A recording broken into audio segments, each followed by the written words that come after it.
Class bunk करके गया था। तू क्या ताइक्वांडो करेगा? मैं थोड़ा सा हैवी था, फेल दिया। तो स्कूल वालों ने बोला कि हम तुम्हारा आगे का खर्चा देखेंगे। मैंने पहला मेडल मारा वहाँ, तो एक वीडियो मेरी मिलियन चली गई। सर मैं गवर्नमेंट को तो तब बोलूँगा जब मेरी फेडरेशन सही होगी। नमस्ते भारत, मैं गोपाल शर्मा दोबारा आपके साथ इंडिया के स्पोर्ट्स पॉडकास्ट चैनल में। इस बार फिर से एक हम लोग हिडन टैलेंट के साथ में आए हैं जो कि ताइक्वांडो से बिलोंग करते हैं। उन्होंने अपनी पूरी लाइफ ताइक्वांडो पे निछावर कर रखी है। वो एक छोटे से गांव से शहर में आए अपने सपनों को पूरा करने, और वो कर रहे हैं। किस तरीके से कर रहे हैं, कैसे कर रहे हैं, आइए मिलते हैं आकाश से। आकाश जी नमस्कार, आपका टाइम देने के लिए एंड बहुत रिक्वेस्ट के बाद में आए हैं आप बिकॉज आपके ट्रेनिंग थी, आपने बताया था हमें, और आप जिस जर्नी पे निकले हो, जिस मुहिम को लेके निकले हो, आई थिंक वो बहुत ज़्यादा मोटिवेशनल है हमारे एथलीट्स के लिए। मैं जस्ट फॉर अ स्टार्ट मैं ये जानना चाहूँगा कि आकाश भारद्वाज जी कैसे, कब, कहाँ और ताइक्वांडो ही क्यों आपने चूज़ करा, कैसे आपकी जर्नी स्टार्ट हुई एंड अभी जो आप अपनी जर्नी को जी रहे हैं वो कैसी जा रही है? तो thank you so much sir invite करने के लिए। बाकी मैं जो अपनी जर्नी बताऊंगा वो 2015 से शुरू करूंगा। अच्छा। जब मेरा पहला दिन था ताइक्वांडो में ज्वाइन किया मैंने, और मुझे याद है वो दिन जब मैं क्लास बंक करके गया था। अच्छा। ताइक्वांडो ज्वाइन करने। वो इंग्लिश की क्लास थी। हाँ। मैडम होमवर्क चेक कर रही थी, वो किया नहीं है। वो सभी बच्चों का होता है कि नहीं करना है। तो मेरा एक फ्रेंड बोल रहा था कि आज ताइक्वांडो वाले सर आ रहे हैं, तू चलेगा? मैं क्या यार जाना तो पड़ेगा भाई। वो याद रहता है ना कि कैसे तुमने शुरू किया, कैसे नहीं किया। तो वहीं से शुरू हुई। मैं गया ताइक्वांडो क्लास में, तो मुझे पहले ही टीचर ने बाहर खड़ा कर दिया कि तू क्या ताइक्वांडो करेगा। मैं थोड़ा सा हैवी था, 95 kg समथिंग मेरा वेट था।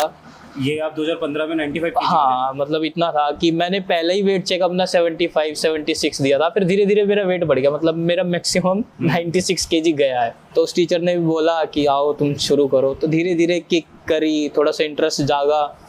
फिर वैसे ही अपना कुछ कॉम्पिटिशन्स आए।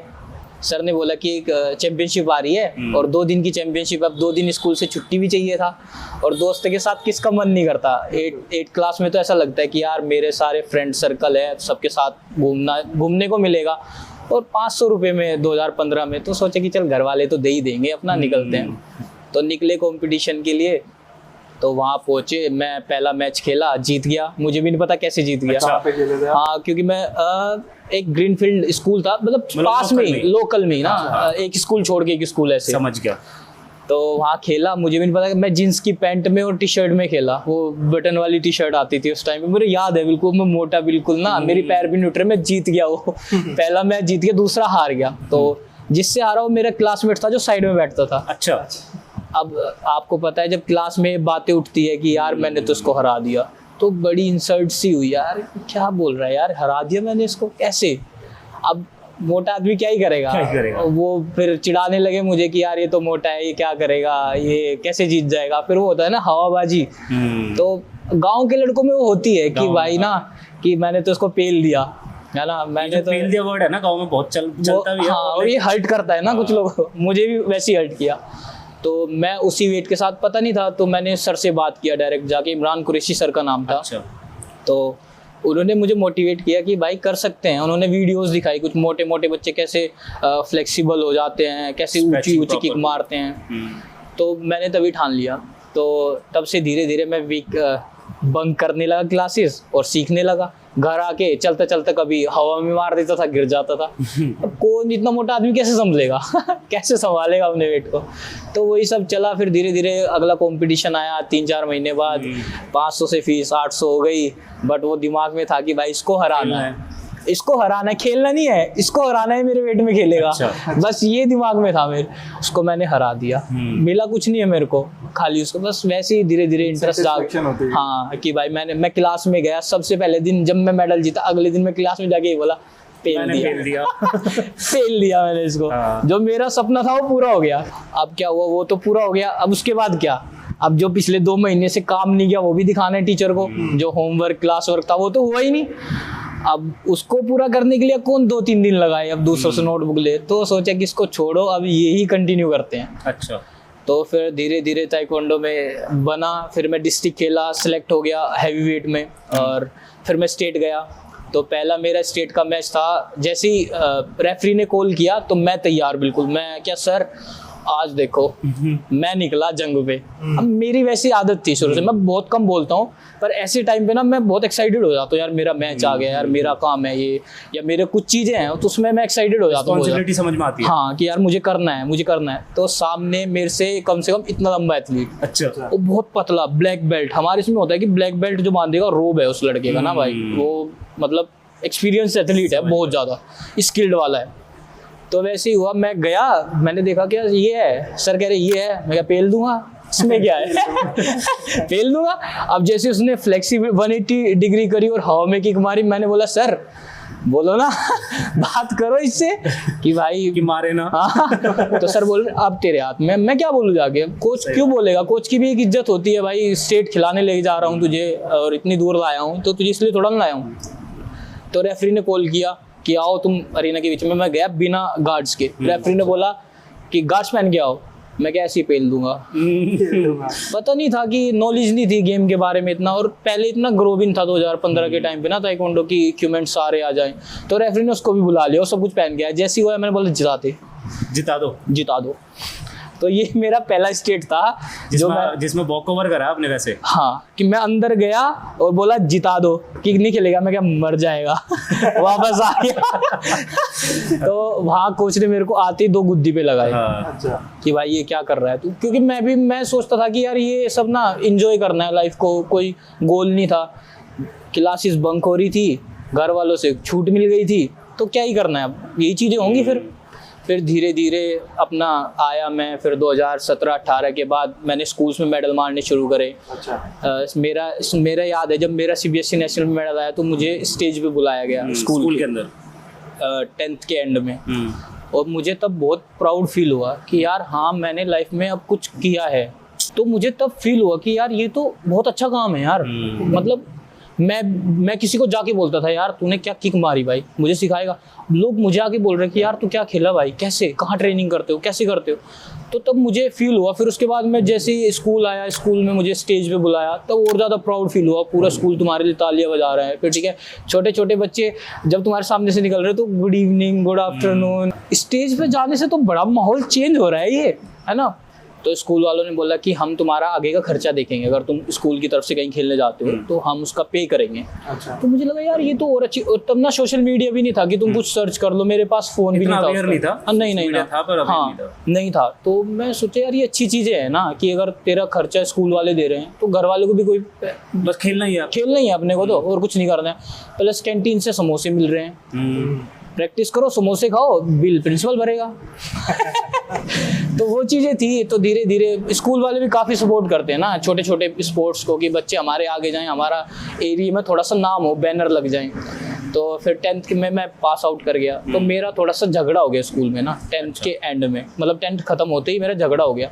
तो मैंने पापा को बोला, मैंने पापा को बताया नहीं, आज तक नहीं बताया कि क्या हुआ था। मेरे पापा मुझे स्कूल चेंज करना है। मुझे ऐसा लगा कि यार ये झगड़े वाली लाइफ से ना थोड़ा दूर रहना चाहिए, क्योंकि अपना इसमें कोई जमेगा नहीं अपने को। मुझे ये लगता है कि मैं अगर किसी से डरता हूँ ना तो मेरे पिताश्री हैं, बाकी तो मैं किसी को कुछ मानता नहीं। और इसलिए नहीं कि भाई कि वो मुझे थप्पड़ मार देंगे, बस एक वो है कि यार उनकी ना जो उन्होंने वो अपने सोसाइटी वो में अपना इज्जत बनाया ना, उस पे आँच ना आ जाए बस। और आज तक ना मेरा जो फ्रेंड सर्कल है बहुत छोटा है, पहले बहुत बड़ा था। जब तुम आगे बढ़ते रहोगे ना वो चीज़ें छोटी हो जाएगी, तो वो बहुत छोटा हो गया। जो उसमें पहले था ना कि क्लब जाना ये सब, मैं नहीं करता सर, मैं बंक नहीं करता। हाँ मुझे खाने का बहुत शौक है, मैं खाने जा सकता हूँ, सब चीज़ छोड़ के बंक करके मैं खाने जा सकता हूँ, पर बाकी चीज़ नहीं है कि मैं कहीं घूमने चला गया। ये मुझे शौक पिताजी आप नहीं सर, मेरे पिताजी तो शायद मेरे से आज तक ये नहीं पूछते तू कर क्या रहा है। अच्छा। बट उनको बिलीव है। एक मैं अभी रिसेंट बताता हूँ ना, अभी हुआ है मेरे बर्थडे से कुछ दिन पहले, उन्होंने मेरी एक वीडियो शेयर की। अच्छा। हाँ, और वो मोमेंट ना मैंने उनकी फेसबुक आईडी पे वो कम से कम 1000 बार देखी होगी, हर रोज उठ के, हर रोज, हर सुबह, हर शाम की। यार ये कैसे पॉसिबल है ये? जिस बंदे ने 5 साल मेरे को फोन करके ये भी नहीं पूछा कि तू यार क्या खा रहा है, क्या पी रहा है, कैसे है, वो मेरी वीडियो शेयर कर रहा है। बहुत बड़ी बात है ये मेरे लिए, और मैं ना बहुत खुश हुआ। जितने भी मेरे इमोशनल मोमेंट्स हैं मेरी हार है, मेरी जीत है, मेरा दोस्तों के साथ उठना बैठ, वो हर रोज डिस्कस होता है मेरी माता से रोज शाम को। तो दोस्त भी बने होंगे इसमें तो? बहुत दोस्त हैं सर, बहुत दोस्त आए गए, 2 तो साथ ही बैठे हैं पीछे कैमरे के शुरू से साथ हैं और आगे भी रहेंगे। तो वही था, तो मैं उसी डर से बोला पापा स्कूल चेंज करना है, वहाँ पढ़ाई अच्छी नहीं है। अच्छा, रीजन भी तो देना होगा ना। सही बात है। अब पापा वो बोले कैसे नहीं है, मैं बात करूंगा क्यों नहीं है, मैं बात करूँ, पापा है। फिर मैंने मम्मी को पट्टी पढ़ाई कि मम्मी यार आप बात करो। धीरे धीरे मेरा स्कूल चेंज हो गया, फिर मैं 11th में आया, फिर धीरे धीरे मैंने सेम नेशनल में मेडल मारा। फिर मैं 11th के एंड में मेरा दोस्त बोला कि भाई मुझे एक प्रोफेशनल ताइक्वांडो एकेडमी में ज्वाइन करना है, जो शुरू से तुम्हारे साथ होते हैं ना, वो रहते हैं तुम्हारे साथ ना। तो उसने बोला तू 1 महीने मेरे साथ चल वहाँ ट्रेनिंग करने, फिर तू वापस आ जाइयो, मैं वहाँ सेटल हो जाऊंगा दिल्ली में, जिस एकेडमी में भी हूँ। अच्छा। मैं 2017 के एंड की बात। कहाँ पे कर रहे थे? पहले मैं वहीं स्कूल्स में, लोकल में स्कूल में चले गए, इमरान सर के पास। इमरान सर के पास गाँव आपने बताया? शामली शामली ननौता में एकेडमी थी, और शामली हमारे स्कूल था उस एरिया में ना। तो वो चीज़ें थी। तो फिर वहाँ से निकले हम, दिल्ली आ गए। तो 1 महीने में उसको सपोर्ट करने आया था। अच्छा। तो मैं उसके साथ पहले, मेरा याद है कि मैं पहले दिन जब ट्रेनिंग में घुसा तो सर करा रहे थे, जो हमारे सर थे वो बाहर के हैं और वर्ल्ड चैंपियन है वो। अच्छा। जिनके अंडर हम ट्रेनिंग करने आए थे। मैं नहीं वो करने आया था बेसिकली, मैं तो बस ऐसे ही सपोर्ट कर। हाँ, तो उसने बोला पहला दिन है, तू पैसे दे रहा है तो तू भी कर ले। चल भाई मैं भी कर लेता हूँ, क्या है यार, 2.5 घंटे की ट्रेनिंग है, 2.5 घंटे की ट्रेनिंग है, कर लेता हूँ। तो स्ट्रेचिंग की पसीने में बिल्कुल तर। अब मोटा आदमी, मैं हमेशा मोटा आदमी ही रहा हूँ, और मैं बोलता हूँ यार मैं था इतना ना कि नहीं होता था मुझसे कुछ, बस मैं खेल रहा था कैसे भी ना। तो वहाँ किया, पहले कोन ड्रिल्स हुई, तो मैंने शुरू की 5 मिनट में मेरे को वोमिटिंग होगी। तो मैं बन जाता है। हाँ, तो क्योंकि पहले कभी इतना हैवी वर्कआउट किया नहीं होता। तो जैसे वो मीटिंग की तो मैं बैठ गया, फिर मैंने बैठा, फिर मैं 1 हफ्ते की छुट्टी मारी, उसको एकेडमी छोड़ के वापस रूम पे एसी में जाके लेटा, फिर वापस ऐसे ही धीरे धीरे करके मेरा इंटरेस्ट वहाँ आ गया। फिर मैं 11th के एग्ज़ाम देके 12th में वापस दिल्ली आ गया, और वो फिर दिल्ली से चला गया, बोला कि मेरा ताइक्वांडो का इंटरेस्ट मर गया। अच्छा, उसने गिव अप कर दिया? उसने गिव अप कर दिया। गिव अप नहीं, इंजरी के वजह से ही करते हैं लोग ना। गिव अप 2 ही रीज़न होते हैं सर, या तो फिर फाइनेंशियली कोई सपोर्ट ना कर रहा हो, या फिर इंजरी। एथलीट छोड़ ही नहीं सकता, अगर इंजरी या फाइनेंशियल सपोर्ट्स को पूरा मिलता रहे, छोड़ ही नहीं सकता हो। तो वो चला गया। मैं बस वहाँ से, मेरे कोच मास्टर हसन ने मुझे पूरा मोटिवेट किया सर, मतलब एक एक चीज़ बताई, कैसे बैठना होता है, खाना होता है, और उन्हें मेरा 30 दिन में कुछ 20 kg लूज़ कराया था। 1 महीने में? हाँ, वो मेरे को याद है, उन्होंने बोला कि आज तेरा वर्कआउट है कि 30 मिनट रनिंग, मॉर्निंग में 30 मिनट रनिंग, 300 पुशअप्स, एब्स, उन्होंने पूरा वर्कआउट बता दिया। मैं सर उस दिन 3 मिनट रनिंग कर पाया था, बिल्कुल स्लो जॉगिंग, 3 मिनट जॉगिंग और 1 पुशअप मार पाया था, कहाँ 300।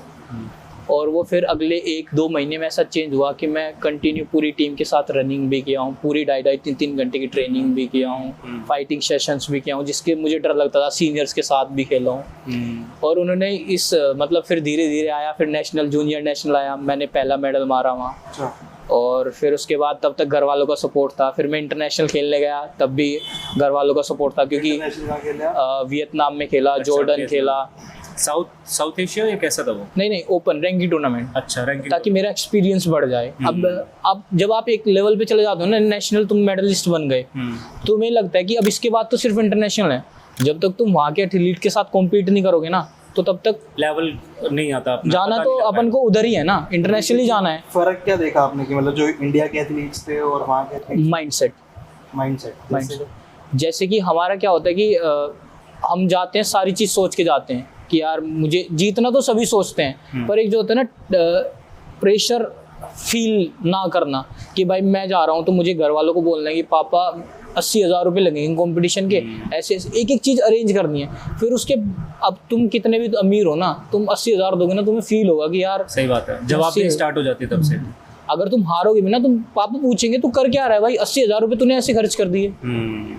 मैं तेरी पढ़ाई पे लगाता, किसी चीज़ पे लगाता, तू कुछ बनता, रिकवरी होती कहीं ना कहीं, तू कुछ सीखता, तू क्या कर रहा है ये। ऐसा हुआ मेरे साथ बाद में ना। तो मैं वापस आया, मैं हार गया पाकिस्तान से जॉर्डन में। अच्छा। तो मैं फिर वियतनाम गया, वहाँ मैंने गोल्ड मारा। तो मुझे याद है कि एक लड़की ने फ़ोन पे बोला था, लड़की नहीं मतलब दोस्त की गर्लफ्रेंड, पता नहीं कौन, उसने ऐसे लाउड स्पीकर पे था, पता नहीं सिस्टर थी, मुझे नहीं पता, सीनियर थे हमारे, तू पाकिस्तान से आ रही है, अच्छा भाई वो हर्ट कर गया मेरे को, पहली स्कूल वाली बात की तरह ना, उस लड़के ने कैसे बोल दिया। तो मैं उसी के चक्कर में वियतनाम के लिए पापा को दोबारा बोला कि पापा मुझे 90,000 रुपये चाहिए, मुझे वियतनाम खेल के आना। अब पापा बोलेंगे चल ले ले यार, तू इतना कर ही रहा है, मेहनत कर रहा है। तो वो चीज़ शुरू होगी, मैं वहाँ मेडल मार लाया। फिर मैंने सोचा मेडल भी मार लिया, अब क्या, अब इसके बाद क्या? अब इसके बाद क्या भाई, अब ना तो मेरे को कहीं से स्कॉलरशिप मिल रही है, ना पैसा आ रहा है, और घर वाले पूछ रहे हैं कि ये जो तूने 2-3 महीने के अंदर 3-4 लाख रुपए किए हैं, इनका क्या रिकवरी, क्या है, रिजल्ट क्या आया, रिजल्ट क्या है, कैसे तू इनको, मतलब वो एक होता है ना कि भाई तुझे जॉब मिलेगी आगे का तेरा। मेरे पास कुछ नहीं, मैं ब्लैंक हो गया उस टाइम पे। फिर मैं वापस घर गया कुछ दिन के लिए, 2-3-4 दिन के लिए, मैं इससे ज़्यादा नहीं गया। पापा ने पूछा कि क्या चल रहा है। उस दिन पापा ने मुझे बोला कि यार जब मैं तेरी उम्र में था, मैं भी दिल्ली गया, पर मैं ट्रैक्टर चलाता था, मिट्टी ढोता था अपना खर्चा निकालने के लिए। मेरे बाप ने तो मुझे कभी नहीं दिया, पर मैं अपना खर्चे निकालने के लिए मैंने ऐसे ऐसे किया। वो मेरे को हिट कर गई बात। फिर मैं वापस आया, फिर मैंने अपनी एकेडमी के मैनेजर जो हमारे फाउंडर और डायरेक्टर हैं उनसे बात किया, विनय सिंह साहब। वो बहुत जेन्युइन बंदा है सर, मतलब उन्होंने इतना सपोर्ट किया है ना कि मुझे जहाँ मैं ट्रेनिंग कर रहा हूँ वहाँ जॉब दिया। अच्छा हाँ, मतलब जॉब नहीं, एक छोटे बेटे या छोटे भाई की तरह रखा कि भाई तू ये कर ले। फिर मुझे उन्होंने सिखाया, मैंने एडिटिंग सीखा, मैंने शूट सीखा, फिर मैंने क्रिकेट में काम किया। फिर उसके बाद फिर मतलब ये था सुबह से ड्यूल जाते, सुबह ट्रेनिंग, फिर उसके बाद क्रिकेट की वीडियो शूट, और फिर उसके बाद एडिटिंग, फिर शाम को इवनिंग ट्रेनिंग में अपनी ट्रेनिंग करना, साथ साथ में सीनियर्स का वीडियो रिकॉर्ड करना। तो धीरे धीरे क्या हो गया कि उनकी वो बढ़ गई ख्वाहिशें कि यार ये अच्छा कर रहा है, ये और ज़्यादा कर सकता है, रिजल्ट दिखने लग रहा था। हाँ कि भाई ये गेम में तो कर ही रहा है, अभी इसको पैसे नहीं देने पड़ रहे तो पे लो। क्योंकि मैं ताइक्वांडो के साथ साथ क्रिकेट में भी चला गया था। क्रिकेट वालों ने बोला कि भाई इसको बुलाओ, तो कभी 12 बजे फ़ोन कर रहे हैं, कभी बर्थडे का शूट बोल रहे हैं, कभी किसी, क्योंकि मेरे को आ गया वो काम ना शूटिंग वगैरह का, तो उधर चला गया। फिर उसके बाद मैंने छोड़ दिया होगा, फिर मैं एक स्कूल में जॉब किया हूँ, ठीक है। अच्छा, फिर स्कूल, हाँ एज अ पीटीआई, हाँ स्पोर्ट्स टीचर, हाँ टीचर। तो पहले तो मुझे मना कर दिया जॉब से, क्योंकि मेरी एज अब 20 साल 21 साल के लड़के को कोई नहीं रखना चाहता है, मैच्योर नहीं समझते। हाँ कि भाई इसके अंदर क्या है। और उन्होंने मेरा इंटरव्यू में भी पूछा कि तुम्हें इंग्लिश बोलनी आती है, मैं क्या नहीं सर मुझे बिल्कुल नहीं आती। तो तुम बच्चों को मैनेज कैसे करोगे, मैं क्या, और डिग्री क्या है तुम्हारे पास। मैंने बोला सर मैं 12th पास हूँ, उसके बाद मैंने पढ़ाई नहीं की है, क्योंकि मेरा पूरा फोकस इसमें। आप मेरे से ताइक्वांडो से रिलेटेड कुछ भी पूछ सकते हो, ट्रेनिंग से रिलेटेड पूछ सकते हो, डाइट से रिलेटेड पूछ सकते हो, ठीक है, क्या कौन सी ट्रेनिंग कहाँ करानी चाहिए इससे रिलेटेड पूछ सकते हो, उसमें मेरी पूरी नॉलेज है, बस डिग्री नहीं है मेरे पास। तो उन्होंने मुझे यही बोला जॉब पे रखने से पहले कि तुम्हारा कॉन्फिडेंस लेवल ना भाई बहुत अच्छा है, इसलिए हम तुम्हें जॉब दे रहे हैं, वरना नहीं देते। अच्छा, तो मैंने 6 महीने तक वहाँ काम किया है, ठीक है। उसके बीच फिर उसके बाद वहाँ से भी छोड़ दिया। फिर मैंने सोचा कि यार ट्रेनिंग पे लोड आ रहा है कि मैं ट्रेनिंग मिस करके स्कूल जा रहा हूँ, जिसके लिए पैसे कमा रहा हूँ वो ही नहीं कर पा रहा हूँ। सही बात है। तो मेरा कोई फ़ायदा नहीं हुआ है, तो टाइम वेस्ट सा लगा मुझे। फिर मैंने क्या किया, मॉर्निंग ट्रेनिंग किया, फिर रेस्टोरेंट में गया, मैंने 10 दिन काम किया होगा वहाँ, वो भी मेरे को सूट नहीं किया। वहाँ क्या काम किया? वही कि काउंटर पे खड़ा होके बिल काटना वगैरह, या फिर कभी कभी टेबल से उठा देना, ये भी चीज़ें किया है। फिर 10 दिन किया, वो सूट नहीं किया कुछ, फिर वहाँ से भी निकला। फिर मेरे दिमाग में क्लिक किया, मैं धीरे धीरे सोशल मीडिया भी ग्रो कर रहा था अपना। अच्छा, तो सर जब मैं वीडियो शूट करता था उसके बाद मेरे को खुद ही आया कि भाई ये मैं खुद क्यों नहीं डाल सकता अपनी, मैं सबकी अपने सीनियर्स की दिखा रहा हूँ, जूनियर्स की दिखा रहा हूँ, मैं खुद की क्यों नहीं शूट कर रहा हूँ वीडियोस। तो मैंने खुद की शूट की, खुद की डाली, तो एक वीडियो मेरी मिलियन चली गई। तो उससे क्या हुआ, मेरे कहाँ 1500-1600 फॉलोअर्स थे, वो 10,000 प्लस हो गए। अच्छा, एक वीडियो से, एक वीडियो से। और मैं पहला बंदा था ताइक्वांडो का जिसके 10,000 फॉलोअर्स हुए थे उस टाइम पे। अच्छा, इंडिया की बात कर रहे हो आप? हाँ इंडिया में ही बात कर रहा हूँ अभी मैं ना। तो मेरे पास एक ब्रांड आया कि आप ना ये पीनट बटर ले लो और आप बस एक रील डाल दो मेरी। तो मुझे वहाँ से मिला कि यार ये तो मेरी डाइट का तो सारा इधर से ही आ जाएगा। फिर मैंने धीरे धीरे प्रोटीन वालों को रीच आउट किया, कपड़े वालों को रीच आउट किया। मैंने 2-3 महीने खूब लपेटा भाई ब्रांड से ना। और मैं ये सीधा बोलता था कि हम पेड नहीं करेंगे, कोई बात नहीं, आप सामान भेजो आप सामान भेजो, क्या दिक्कत है। फिर जैसे ही मेरी 2-3 वीडियो और चली गई ट्रेनिंग की ना, तो चली गई। फिर मेरे अपना 20-30 हो गए थे। फिर मेरे को एकेडमी ने बोला कि तो इधर का प्रमोशन कर, हम तुझे सपोर्ट करते हैं। जो विनय सर है हमारे, उन्होंने शुरू से, मतलब मैं जब यहाँ आया था ना दिल्ली में, मुझे बोलना भी नहीं आता था, उन्होंने पीडी क्लास कराई हमारी, कि भाई पीडी मतलब पर्सनैलिटी डेवलपमेंट वाली क्लास, उन्होंने बोलना सिखाया, कैसे बैठ के बोलना है, कहाँ क्या बोलना है, कैसे खाना है, किससे कैसे बात करनी है। और उसी में ही कि उनको मतलब ये होता है ना कि एक बच्चे को बढ़ाना है, अगर वो घर से दूर है ना तो उसको कैसे आगे बढ़ाना है वो सभी को बता। हाँ, मतलब एक वहाँ हॉस्टल में रहते हैं हम, शुरू से मैं हॉस्टल में रहा हूँ, तो उन्होंने बच्चों को ये नहीं समझा कि यार ये किसी और के हैं, इनको बताने, वो बिल्कुल बताते हैं कि भाई अगर तू ये नहीं करेगा ना तो तेरी जिंदगी में कुछ नहीं है, तू यहाँ से छोड़ के चला जा, मुझे तेरे से फ़ायदा नहीं है, मुझे बच्चे बनाने हैं। मेहनत तो मैं बच्चों के लिए कर रहा हूँ ना, अगर मैं ओलंपिक का सपना देख रहा हूँ, मैं ओलंपिक के लिए बच्चों को तैयार कर रहा हूँ, तो मुझे तुम्हारी साइड से वैसे ही चाहिए।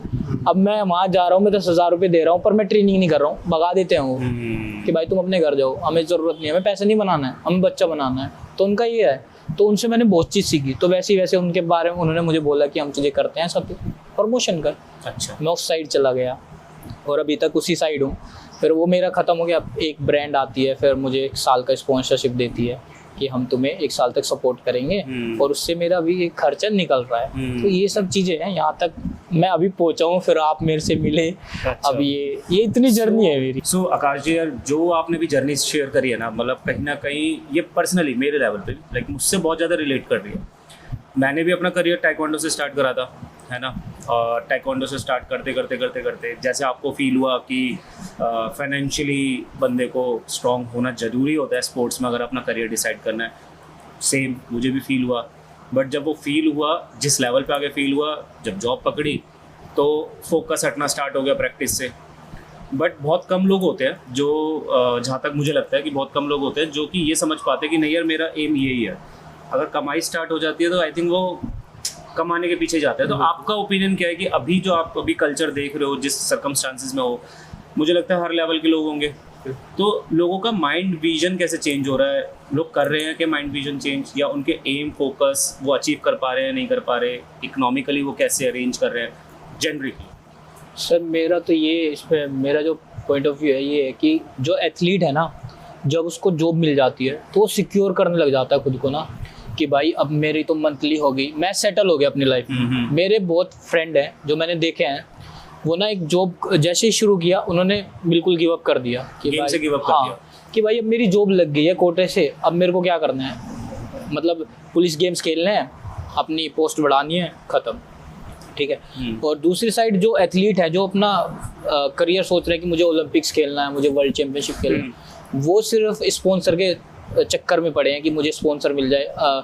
हमारे एथलीट्स हमारे ताइक्वांडो में ना बहुत अच्छे एथलीट हैं जो कि अच्छे प्लेयर को कॉम्पीट करते हैं, जो ओलंपिक चैंपियन है, जो वर्ल्ड चैंपियन। एक तो मेरे साथ हुआ, अभी रिसेंटली वर्ल्ड चैंपियन बना है वो, और मेरी उसकी फाइट हुई थी 2022 में ईरान में, तो अभी वो बना है। तो मतलब मैंने उसके साथ अच्छा कंपटीशन दिया मैंने उसको ना, बट वो ये कि कहीं ना कहीं स्पॉन्सरशिप के कारण वो चीज़ नहीं हो पाई कि मैं वहाँ तक नहीं पहुँच पाया। और दूसरी चीज़ है कि जो जॉब मिल जा रहा है वो तो भाई सेटल है, उसको कुछ करने की ज़रूरत नहीं। वो सोचता है कि मैं अपना करियर मेरा बन चुका है, क्योंकि अगर मुझे भी कोई बोले ना कि मैं तुझे भाई 40,000 रुपये महीना दे रहा हूँ, तू ट्रेनिंग कर, और बस क्या है कि भाई मुझे तो सैलरी मिल रही है ना, अब मेरा मैं ट्रेनिंग करूँगा नहीं करूँगा वो मेरी मर्जी है। तो 40 मिल रहा है, 40 मिल रहा है मुझे, 30 मिल रहा है, मैं भाई खुश हूँ। कंफर्ट जोन में आना, कंफर्ट जोन में आ जाता है वो। तो वही चीज़ मैं जानना चाह रहा था कि लोग ऐसा क्यों कर रहे हैं, क्योंकि जब वो अपना गेम स्टार्ट करते हैं उनका विजन कुछ और होता है, जब वो जॉब आ जाती है विजन सडन चेंज क्यों हो रहा है? मैं आपको बताता हूँ,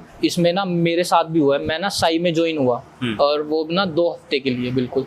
वहाँ पे क्या है कि टाइम पे खाना मिलता है, टाइम पे सोना, टाइम पे उठना, ठीक है, ट्रेनिंग रूटीन है वहाँ बिल्कुल ना, वो बिल्कुल कंफर्ट जोन है। उसमें सही आपको 2-3 साल नहीं पूछेगी कि आपको क्या करना है क्या नहीं करना है, वो आपको ट्रेनिंग देगी, आप मेडल मार रहे हो ठीक है, नहीं मार रहे हो 2 साल आपको 3 साल बाद बाहर कर देगी। वो एक एथलीट के लिए कंफर्ट जोन है।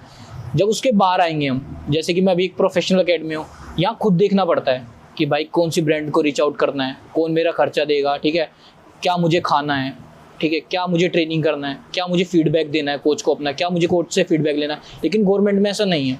दूसरी साइड अगर उसकी साइड जाए ना, जॉब की साइड, तो ये हो जाता है कि अगर मैंने अभी बताया कि कंफर्ट मिल जाता है बिल्कुल कि भाई मुझे पैसे मिल रहे हैं, मुझे करने की ज़रूरत नहीं। अगर आप किसी एक अच्छे एथलीट को ये बोलोगे ना कि भाई तुझे सुबह 5 बजे उठना है, यार 5 बजे हर रोज़ 5 बजे, अगर मुझे एक एथलीट या कोई भी इंसान होता है ना, वो पैसे के लिए ही काम करता है। ऑब्वियसली पहले देश आता है फिर पैसा आता है। मेरे लिए मेरा देश पहले है, ठीक है, पैसा बाद में, पर पैसे के लिए ही मेन है। अगर मेरे को इंजरी हो रही है ना, 10 दिन मेरे पैर में चोट है, अगर मुझे 40,000 मिल रहा है मैं नहीं जाऊंगा 10 दिन भाई। अगर मुझे सैलरी टाइम पे आ रही है मैं नहीं जाऊंगा। तो मतलब बेसिकली ये है कि जब आपकी प्रायोरिटीज पूरी होने लग जाती हैं सैलरी आने के बाद में, तो आपका विजन कॉम्प्रोमाइज होना स्टार्ट हो जाता है। जैसा आपने अभी तक पूरा बताया, तो मैं ये जानना चाहूँगा डार्क साइड क्या है एज अ लाइक एथलीट होने के। Start with taekwondo. अगर कोई बंदा टाइकोंडो स्टार्ट करता है, अपनी जर्नी आपने भी जी है, आपको पता है, आपको आपके लिए खुद को कुआं खोदना पड़ रहा है। बिल्कुल, वो डबल प्रेशर है मेरे हिसाब से। तो एक प्रैक्टिस का प्रेशर अलग है, ठीक है, फाइनेंशियल प्रेशर अलग आप ले रहे हो इस टाइम पे, आपको मेडल देना उसका अलग प्रेशर है। तो आपके हिसाब से और क्या क्या डार्क साइड्स हैं जो कि अभी एक्सप्लोर ही नहीं करी है किसी ने? पहले तो है फेडरेशन सर, समझना बहुत ज़रूरी है। कैसे? कि मेरे हिसाब से ताइक्वांडो में नहीं, सभी गेम्स में तो 2-3 फेडरेशन है, वो बच्चों को पता नहीं है। ट्रू, बच्चों को पता नहीं है कि हमें खेलना कौन सा है, किसके साथ खेलना है, किसके साथ खेलना है, किसके साथ आगे बढ़ना है, और कौन हमें क्या क्या चीज़ दे रहा है। इन द सेंस जॉब कौन दे रहा है, ठीक है, बाहर कौन लेके जा रहा है, ठीक है, फैसिलिटीज़ कौन अच्छी दे रहा है। बिल्कुल। तो वो चीज़ें हैं। अब हमारे टाइम पे क्या था, हमें सोशल मीडिया नहीं था, इतनी चीज़ें एक्टिव नहीं थी, या गूगल पे नहीं था ताइक्वांडो। उस टाइम पे कीपैड वाला फ़ोन था मेरे पास 2015, 16, 17, 18 तक, 19 में आया। अब तो सोशल मीडिया इतना है कि आप कुछ भी सर्च करोगे ना, आपको पता चल जाएगा कौन सा फेडरेशन क्या है क्या नहीं। सही बात है, ठीक है। जैसे कि हमारे ताइक्वांडो में 2 फेडरेशन है, एक वर्ल्ड ताइक्वांडो से अप्रूव्ड है, एक इंडिया गवर्नमेंट से अप्रूव्ड है। तो मतलब ऐसा भी चल रहा है कि इंडिया गवर्नमेंट ने किसी और को रिकॉग्नाइज करा हुआ है और वर्ल्ड फेडरेशन ने किसी और को। बिल्कुल। तो ऐसे कैसे पॉसिबल है? देखो इसमें ना क्या हुआ, इलेक्शंस होते हैं ना फेडरेशन के लिए, तो इंडिया में किसी और को बना लिया, लेकिन जो वर्ल्ड चैंपियनशिप जो हमारा वर्ल्ड का वो है ना ताइक्वांडो का, वर्ल्ड ताइक्वांडो का, उसने दूसरी फेडरेशन को बनाया हुआ है। लॉकडाउन में क्या हो गया कि बहुत चीज़ें ऊपर नीचे हो गई थी, तो उस टाइम पे वो दूसरी फेडरेशन निकल के आई। IOA ने किसी को परमिशन दी कि आप ये ट्रायल कराओ, और उसने अपना नाम इंडिया TFI से ताइक्वांडो फेडरेशन ऑफ इंडिया से हटा के कुछ और रख लिया।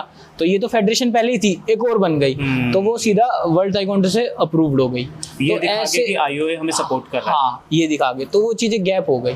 अब बच्चों को पता नहीं चलता कि हमें यार खेलना कौन सा है। अब बहुत से बच्चों को होता है कि यार हमें तो जॉब करनी है, बस हमें कहाँ ओलंपिक्स, कहाँ वर्ल्ड चैंपियनशिप, इनका क्या करना है, इनका ये नहीं खेलना है, हमें तो जॉब करना है। तो उनको नेशनल खेलना चाहिए जो गवर्नमेंट अप्रूव्ड है, जिससे वो अब दूसरी वाली नेशनल खेलेंगे, वो तो अप्रूव्ड ही नहीं है, वो तो सिर्फ मैं तो इंटरनेशनल खेलता हूँ, क्योंकि मेरा विजन दूसरा है भाई। मेरे को ऊपर जाना है, अगर मैंने बड़ा सोचा है तो मुझे दूसरी जगह ही जाना पड़ेगा। सो ये दोनों मिलके काम नहीं करते?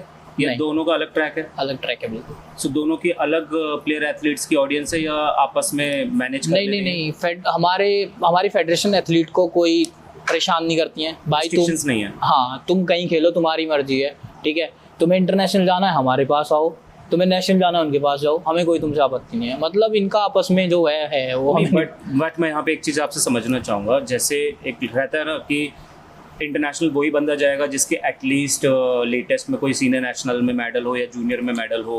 तो ऐसा कैसे वो लोग सीधा ही इंटरनेशनल ले जाते हैं without any like background support? नहीं सर, अब आप ये देखो, इंटरनेशनल भी वही एथलीट जाएगा जो जिसका विजन बड़ा है, या जो एक अच्छा ट्रेनिंग कर रहा है, या जिसने मेडल मारे हैं, ठीक है ना। अब जैसे कि मैं हूँ, मैंने दोनों फेडरेशन खेलता हूँ, मेरे दोनों में मेडल है, तो अगर मैं मेडल मारूंगा तभी इंटरनेशनल रिप्रेजेंट करूँगा। फिर जो इंटरनेशनल वाली मतलब जो हमारी दूसरी फेडरेशन है, वो क्या करती है, वो ट्रायल्स रखती है, मतलब चैंपियन ऑफ चैंपियन सीरीज कराती है, पूरी 4-5 स्टॉप कराती है। फिर उसके बाद उससे बच्चे सेलेक्ट करती है, 2-3 चीज सेलेक्ट करेंगी, फिर उसमें लाएगी, फिर फाइनल में एक लिस्ट बनेगी, उनका आपस में ट्रायल होगा, उसमें से एक बच्चा सेलेक्ट होकर बाहर एक वेट में जाएगा। तो और वो ओपन होता है बिल्कुल, वो किसी के लिए नहीं कि वो वाला फेडरेशन वाला बंदा नहीं, कोई बंदा जिसने कल ताइक्वांडो स्टार्ट करी है वो भी जाके पार्टिसिपेट कर सकता है। अच्छा, मतलब ऐसा कुछ नहीं है कि आपको पीछे से कुछ हायरार्की फॉलो करते आना है? नहीं, ऐसा कुछ नहीं है, वो बिल्कुल ओपन होता है। जैसे फेडरेशन तो एक वन ऑफ द बेस्ट आपने बताया कि जो मुझे भी पर्सनली फील होता है कि मल्टीपल ऐसी गेम्स हैं जिसके अंदर डबल फेडरेशन काम कर रही हैं, और जिस वजह से प्लेयर्स का माइंडसेट डाइवर्ट होता है।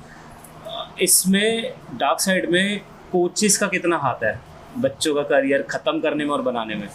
सर, कोचिज़ का तो इसमें पूरा हाथ है। अगर कोचिज़ सारे एक साथ होके बोले कि हमें तो एक फेडरेशन चाहिए, तो फेडरेशन एक ही रहेगी। अगर कोचिज़ बोलेंगे हम तो सिर्फ इंटरनेशनल वाले फेडरेशन को रखेंगे, हम इसको इंडिया वाले को रखते नहीं, इंडिया वाले को रखेंगे, इंटरनेशनल को रखते नहीं, Support आप नहीं अपना करेंगे बच्चा भेजेंगे ही नहीं, सपोर्ट नहीं करेंगे काइंड ऑफ, तो फेडरेशन चलेगी कैसे?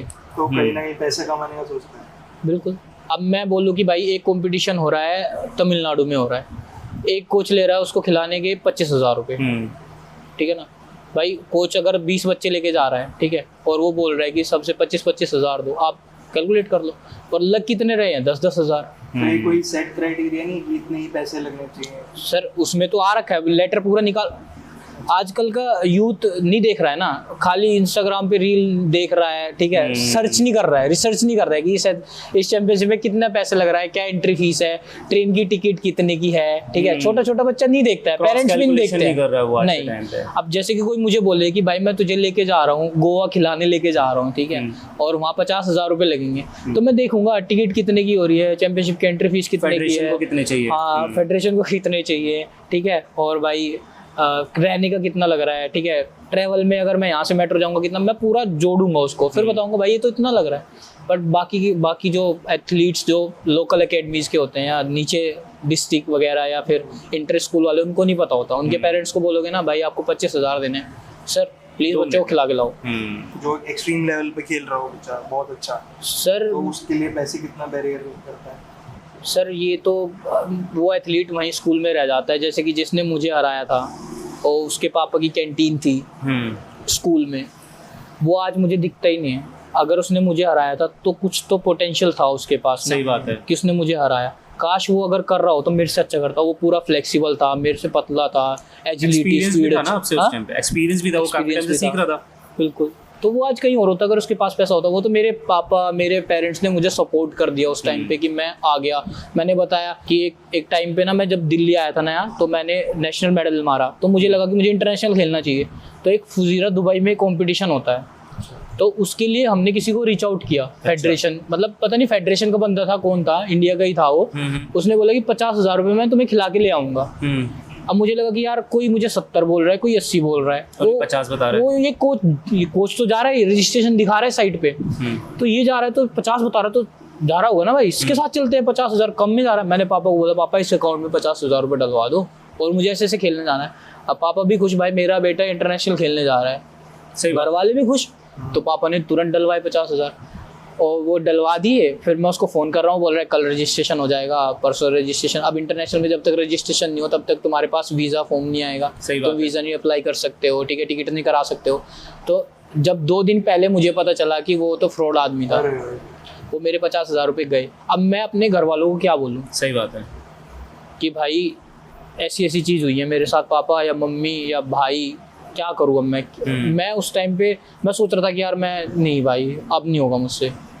मतलब उस दिन मतलब मेरी वो ऐसी रात थी कि मैं सो नहीं पाया पूरी रात। सही बात है, एकदम से 50। और मैं अपने दोस्तों को भी नहीं बता पा रहा हूँ यार भाई ऐसा हो गया मेरे साथ, क्या बताऊंगा, हंसेंगे मेरे पे। सबसे बड़ी बात ये तो कि यार तू 4 पैसे हम पे नहीं खर्च करता, तू बैंकर 50,000 रुपये ऐसे ही दे दी किसी को। फिर अंदर ही अंदर बात की, निकलवाया बंदे के बारे में, आज तक नहीं पता चला वो बंदा है कौन, ना रिप्लाई करता ना फोन उठाता, कुछ नहीं। और फोटो है उसकी, की बात है ये 2018 के 50 के कई कर लिए होंगे, 50 के कहीं कर लिए, और वो आज तक नहीं निकला। और मैंने अभी तक मेरे जो सीनियर्स हैं उनके साथ बात करता हूँ ना, तो वो बताते हैं कि यार ये तो बहुत बड़ा फ्रॉडबाजी है आदमी, पता नहीं कितने बच्चों के पैसे मारे। और वो अकेला नहीं है, बहुत लोग ऐसे हैं जो छोटे लेवल पे ना बहुत पैसे मारते हैं। एक ब्लैक बेल्ट ना हमारे ताइक्वांडो में बहुत ज़रूरी है ना, और इसके ना पूरे कोर्स होता है कि भाई आपको करके दिखाना होता है कि आपके परफॉर्मेंस के ऊपर मिलते होते हैं। तो इसमें ऐसा है ही नहीं, आप पैसे दो और ले जाओ। 25-25 हज़ार रुपये लेते हैं कोचेस, जबकि ब्लैक बेल्ट हो जाती है 4-5 हज़ार की उसकी फीस, और ब्लैक बेल्ट आती है शायद 250-300 रुपये में। हाँ नहीं, वो सर्टिफिकेट का थोड़ा सा वैल्यू है वो, क्योंकि बाहर से अप्रूव्ड कुकी वॉल से अप्रूव्ड कराना पड़ता है, उसमें थोड़ा सा फीस है उनका, कुछ डॉलर वगैरह, $70-80, तो इतना है वो 6-7 हज़ार रुपये की मतलब हो जाती है। कोचेस 25-25 हज़ार ले रहे हैं, क्योंकि पेरेंट्स को पता ही नहीं, पेरेंट्स को लग रहा है मेरा बेटा ताइक्वांडो में, मेरी बेटी ब्लैक बेल्ट होगी। और लड़कियों के लिए तो खास तौर से आज का सेल्फ डिफेंस का ना सबको जोश चढ़ा है कि भाई मेरी लड़की ना कराटे सीखती है, ताइक्वांडो सीखती है, सेल्फ डिफेंस करती है, ब्लैक बेल्ट है वो। कितने रुपए में लिए सर? उसने 30,000 रुपये में लिए। फायदा मतलब आपने ब्लैक बेल्ट जीती नहीं है, खरीदी है। तो ये तो बहुत चल रहा है सर ये। मतलब मेरे स्पोर्ट्स अगर मैं बात करूं कि करियर बेसिस पे ना देख के कोचेस ने उसको बिजनेस प्रॉपर बना दिया। सर मैं बोल रहा हूँ कि अगर मैं आज यहाँ नहीं होता आपके पास, या मैं प्रोफेशनली नहीं कर रहा होता और मैं आगे 1 साल में मैं भी कोच बनता, मुझे भी पैसा कहीं से बनाना पड़ता। सही बात है। ठीक है ना, तो मैं उनको भी गलत नहीं बोल रहा हूँ, क्योंकि उन्होंने ऐसे ही चीज़ सीखा है। अगर मैं अभी उन्होंने ऐसा ही है, हाँ उन्होंने ऐसे ही देखा। अब किसी ने मेरे से पैसे लिए हैं, ठीक है, मुझे खिलाया नहीं है, तो मैं कहीं ना कहीं से तो रिकवर करूँगा। अब पीछे कितने ताइक्वांडो एथलीट्स खेले होंगे पीछे मेरे से पहले, जो मेरे सीनियर्स होंगे सारे, वो कितने लोग खेले होंगे और उन्होंने क्या क्या चीज़ झेली होगी। अब उनको जॉब चाहिए। अब मैं बता रहा था आपको कि एक हमारा नेशनल मेडलिस्ट लेंस कार्ड में काम कर रहा है।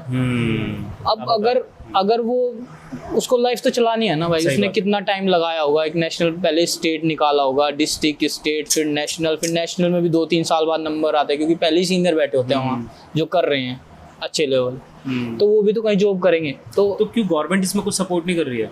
सर मतलब काफ़ी लिमिटेड सीट्स हैं, मैं इसलिए पूछ रहा हूँ। लिमिटेड सीट्स हैं सर।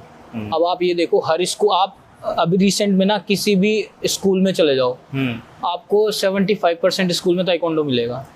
ताइक्वांडो कराटे मिलेगा आपको पक्का। उसमें से ये मान लो कि हर क्लास में से 5% बच्चे ताइक्वांडो कर रहे होंगे, तो आप अगर एवरेज लगाओगे ना, स्ट्रेंथ बहुत लंबी है, और जो गवर्नमेंट दे रही है वो बहुत कम है।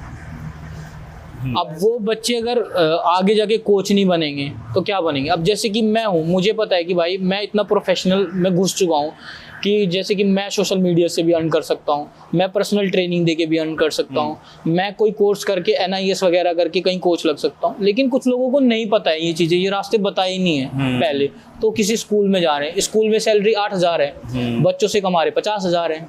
सो ये जो रास्ते जो आपने अभी आइडेंटिफाई करे, ये सेल्फ आइडेंटिफाइड करने पड़ते हैं या फिर आप किसी से गाइडेंस लेने में शर्मा रहे हो तो ना शर्माओ? तो आई थिंक ये भी हो सकता है। आपने कैसे पकड़े ये सब गाइडेंस? सर ये मेरा ना बेस्ट है कि मैं बड़े लोगों के साथ मैं बैठता हूँ ना तो मुझे मज़ा आता है।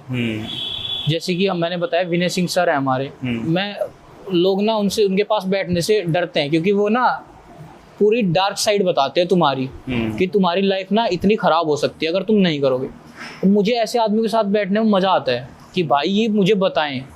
तो वहीं से मैंने ना रास्ते निकालने शुरू कर दिए। मैं उनके पास पहुंच जाता हूँ। कभी मैं उनको रात को 12 बजे फ़ोन करूँगा ना, सर ऐसे ऐसे हो रहा है, कुछ है इसका, कुछ रामबाण इलाज है, तुरंत बताते हैं। कभी ये नहीं है कि नहीं है। तो उन्होंने सोशल मीडिया के बारे में बताया, उन्होंने मुझे स्कूल में लगवाया, ठीक है, वैसे उन्होंने उसमें फोटोग्राफी वीडियोग्राफी सिखाई, और आज मैं उन्हीं को बता के आया हूँ सर मेरा ऐसे है। बताओ ये चीज़ है। अब जैसे कि आपको तो किसी ने बता दिया, पर जो दूसरे हैं जिनको कोई जरिया ही नहीं है बताने का, सर आजकल मतलब तो जिनके पास में विनय सर नहीं है, हाँ, सोशल मीडिया है, ठीक है, आजकल आपको लगता है सोशल मीडिया पे ये सब गाइडेंस हो रही है? शो ऑफ ज़्यादा है मेरे हिसाब से, गाइडेंस तो इतनी है नहीं। सर आप शो ऑफ वही करेगा जो लाइक कुछ नहीं कर रहा है, ठीक है ना। मैं बहुत सारी लोकल एकेडमीज़ आजकल इंस्टाग्राम पे या यूट्यूब पे आ चुकी हैं जो बच्चों को सिर्फ सेल्फ डिफेंस सिखा रही है, और मिलियंस में फॉलोवर हैं, तो पेरेंट्स भी उस साइड भाग जाते हैं। लेकिन दूसरी तरफ ना प्रोफेशनल एथलीट्स भी बहुत सारे हैं, बट वो तुमको खुद ही ढूंढना पड़ेगा। जैसे कि मैंने खुद के रास्ते खुद ढूंढे हैं। तो अगर कोई स्पोर्ट्स प्लेयर ढूंढते ही है रास्ते, अगर मैं अपने गेम में फीडबैक, कोई भी एथलीट प्रोफेशनल होगा ना, वो फीडबैक लिखेगा कि भाई आज मैंने ये किया, ये किया, उसमें उसको वो चीज़ भी ऐड करनी पड़ेगी, मेरे को आगे क्या करना है, किससे क्या सीखना है। वरना बाकी लोग तो मैंने ऐसे भी देखे हैं जो 4-4, 5-5 साल से एक ही जगह पड़े हैं, हो कुछ नहीं रहा है। तो इसमें गवर्नमेंट को कुछ नहीं करना चाहिए?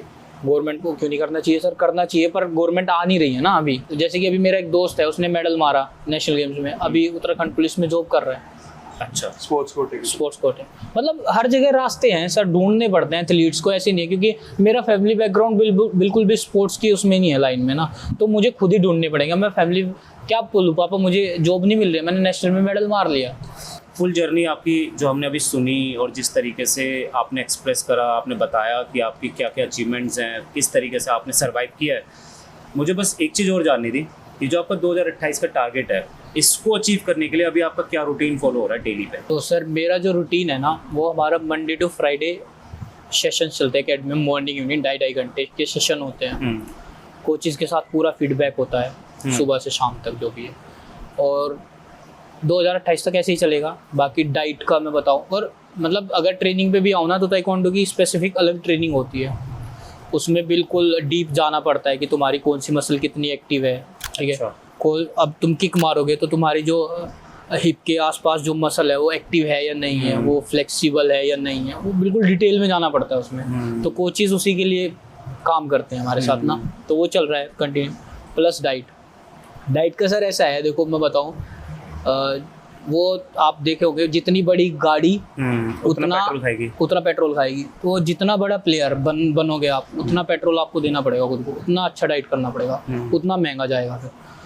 और मेरा जो डाइट है अभी बिल्कुल नॉर्मल है सर। मैं सुबह उठता हूँ, ठीक है, गर्म पानी पीता हूँ या उसके साथ कॉफ़ी पी लेता हूँ, और पीनट बटर आता है स्पॉन्सर, उसको मतलब जो सही बात है, जो नीड है मेरी वही। ट्रेनिंग से पहले मील ले लिया बहुत light, coffee, peanut butter, bread हो गया। फिर जब ट्रेनिंग से आता हूँ प्रोटीन 1 स्कूप, और उसके साथ साथ जो पोहा या फिर दलिया जो हॉस्टल में प्रोवाइड होता है।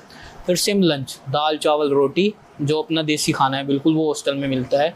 मतलब हॉस्टल मतलब हमारा स्पोर्ट्स का है तो उससे रिलेटेड ही सब कुछ खाना मिलता है, जो भी मतलब एथलीट्स को नीड होती है, चावल कार्ब्स वगैरह सब, सलाद वलाद सब मिलता है। फिर इवनिंग में सेम पनीर मिल जाता है, कभी कभी सोया मिल जाता है, या कभी कभी चने मिल जाते हैं, वो सब ऐसे ही। तो मैं बिल्कुल वेजिटेरियन हूँ और ऐसे ही खाना खाता हूँ ना। अप्रोक्स लाइक कॉस्ट पड़ता होगा, लाइक नॉर्मली अगर मैं बात करूँ कि एक नॉर्मल एज अ प्लेयर जो अफोर्ड कर पाए, तो कितना उसका बजट होना चाहिए जो कि वो प्रैक्टिस में परफॉर्मेंस अच्छी दे पाए उस डाइट बजट के हिसाब से? मेरे को लगता है कि दिन के 50 से 60 रुपये या फिर 100 रुपये तक का आप निकाल सकते हो। तो मतलब जो ये लोग कहते हैं इतना प्रोटीन खा रहे हैं, इतना महंगा सर मैं बोलता हूँ कि जैसे कि आप बताओ, अभी अगर पहले भी ये चीज़ें नहीं थी, मतलब मैं तब कैसे होता था, मैं अभी भी प्रोटीन मैं आपको बता रहा हूँ कि इसको इसलिए ऐड कर रहा हूँ ताकि लगे, मैं नहीं लेता, मैं सही बताऊँ, मैं 2 दिन छोड़ के 1 दिन लेता हूँ, 3 दिन कभी कभी लेता ही नहीं, क्योंकि अभी आपकी बॉडी को पता चल जाएगा। अगर आप बहुत ज़्यादा टायर्ड थके हुए हो, आपकी मसल थकी हुई है, एंड्योरेंस जब हैवी ट्रेनिंग होगी तब आप कंज्यूम कर लो, तो आप थोड़ा सा फील करोगे कि हाँ भाई मेरी मसल रिकवरी हो रही है। बट अगर आपके नॉर्मल ट्रेनिंग सेशन चल रहे हैं तो आपको ज़रूरत ही नहीं है। मैं अभी 22 साल का लौंडा हूँ मैं, मेरे को क्या ज़रूरत है अभी इतना प्रोटीन लेने का, मल्टीविटामिन लेने का। पहले भी तो खाती हैं लोग, मैं देखता हूँ मेरे गांव में ना लोग आर्मी के लिए भागते रहते हैं रोडों पे ना, वो कहाँ खाते हैं सर, वो सुबह शाम रनिंग करते हैं सर, वो 10-10 किलोमीटर भागते हैं, लस्सी और रोटी पे जी रहे हैं, उनको तो प्रोटीन की ज़रूरत ही नहीं है। तो वैसे ही हमें तो बेसिकली जैसे कि अगर कोई न्यू कमर आ रहा है स्पोर्ट्स में, ठीक है, तो आप उसको कुछ भी 4-5 ऐसे फूड आइटम्स क्या उनको बताना चाहोगे? सर देखो, जैसे कि अभी गर्मी बहुत ज़्यादा है तो हाइड्रेट रखना पड़ेगा खुद को, तो उसके लिए लोग जाते हैं रिहाइड्रेशन टैबलेट लेने के लिए, जो 600-700 रुपये की पड़ती है वो एक, और 12-13 दिन चलती है। उससे अच्छा घर का है कि आप नींबू ले लो, नमक ले लो और शुगर ले लो, उसको मिलाओ, आपकी पूरी की पूरी आपको वो देगा, आपका हाइड्रेट रखेगा बॉडी बिल्कुल ना, देसी जुगाड़ बिल्कुल। और ये ना आपको सब बताएंगे। हम जब घर थे सिकंजी पीते थे सर, मैं जब घर था गर्मियों में, उनको कौन बताएगा, मतलब उन्होंने तो पढ़ाई नहीं की ना इस चीज़ की। अब हम एथलीट बन गए तो हम रिहाइड्रेशन टैबलेट ले रहे हैं। तो मैं तो शुरू से ही वही चीज़ फॉलो कर रहा हूँ सर, बिल्कुल देसी खाना, बिल्कुल नॉर्मल, ऐसा नहीं है कि बहुत हाई स्टैंडर्ड का खाना है। बट हाँ, जब मैं बाहर जाता हूँ ना तब मैं खाता हूँ सर तब मुझे मैं नहीं देखता हूँ कि मैं एथलीट हूँ या नहीं, क्योंकि बहुत कम चांस मिलते हैं ऐसे। सही बात है, देखो कभी चीट डेज तो बनते हैं। बिल्कुल।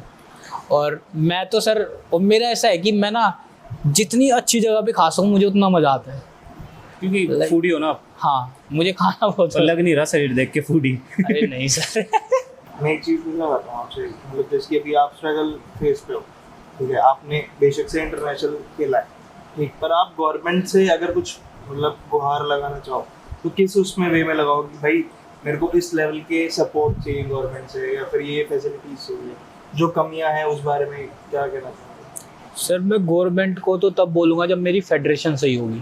अच्छा, अगर मेरी फेडरेशन गवर्नमेंट के पास जाएगी कि ये मेरे एथलीट हैं, ये 1 साल तक काम करेंगे, 1 साल तक नेशनल टीम में रहेंगे, आप इनकी सैलरी बांधो, काम तो हम देश के लिए ही कर रहे हैं, मेडल किसके लिए ला रहे हैं, देश के लिए ला रहे हैं। या फिर गवर्नमेंट फेडरेशन पे प्रेशर बनाएं कि आप हमें टीम 2 निकाल के, हम 1 साल का है भाई, अब मैंने 10 बंदे नेशनल टीम में रख लिए, मैं 10 बंदों को गवर्नमेंट सैलरी देगी, तुम मेहनत करो, देश के लिए मेडल लाओ, अगले साल फिर ट्रायल है, फिर कोई और आएगा। तो इससे क्या होगा कि जो एथलीट्स आ रहे हैं या मैं हूँ, मुझे लगेगा कि मुझे नेशनल टीम में होना है, कैसे भी करके होना है, गवर्नमेंट सपोर्ट कर रही है, सब कुछ मिल रहा है, तो एक पूरा प्रोसेस ऐसे बनेगा सर। मैं गवर्नमेंट से अगर बोलूँगा तो ये बोलूँगा कि भाई या फेडरेशन से कि तुम टीम बनाओ, एथलीट्स को सैलरी दो, उनको, वो भी देश के लिए ही काम कर रहे हैं। मैं यार खुद के लिए तो कर ही रहा हूँ, साथ में देश को भी तो आगे बढ़ा रहा हूँ ना। कहीं मैं मेडल लाऊंगा तो देश का नाम ही रोशन होगा, वो चीज़ें। आपसे बात करके, आपके बारे में जान के मुझे जस्ट एक चीज़ पता लगी कि एथलीट लाइफ है ना, सच में आसान नहीं है। उसको हर लेवल पे स्ट्रांग रहना है, फाइनेंशियली, मेंटली, फिजिकली, सब कुछ। और लाइक मैं खुद पर्सनली रिलेट कर पा रहा हूँ, क्योंकि मैं भी टाइक्वांडो से अपना करियर स्टार्ट करा and then I have done 2-3 games already in my career. But मैं सही से बताऊँ, मेरा भी सेम ही रीज़न था। मैंने आपसे जो एक क्वेश्चन पूछा था, कैरियर ड्रॉप क्यों होता है और किस वजह से होता है, तो मैं टोटली सपोर्ट करता हूँ और पूरा रिलेट करता हूँ इस सब चीज़ों से। और मैं लाइक आशा करता हूँ कि आपको हमारे साथ जो आपने टाइम स्पेंड करा वो बहुत मज़ा आया हो। बिल्कुल मज़ा आया। और लाइक मैं I am like very much sure कि आपने जो डिटेल दिया ना, जो इन्फॉर्मेशन दिया, हमारे एथलीट्स को कहीं ना कहीं तो मोटिवेट करेंगे, उनको एक डायरेक्शन देंगे कि कहाँ पे किस तरीके से कैसे स्ट्रेंथ अपनी डाइवर्ट करनी है। And thank you so much for your time. Thank you so much sir. आप सभी एथलीट्स के पास जाओ, मेरे की तरह जो मेहनत कर रहे हैं, और आपका विज़न बहुत सही है आने वाले एथलीट्स के लिए।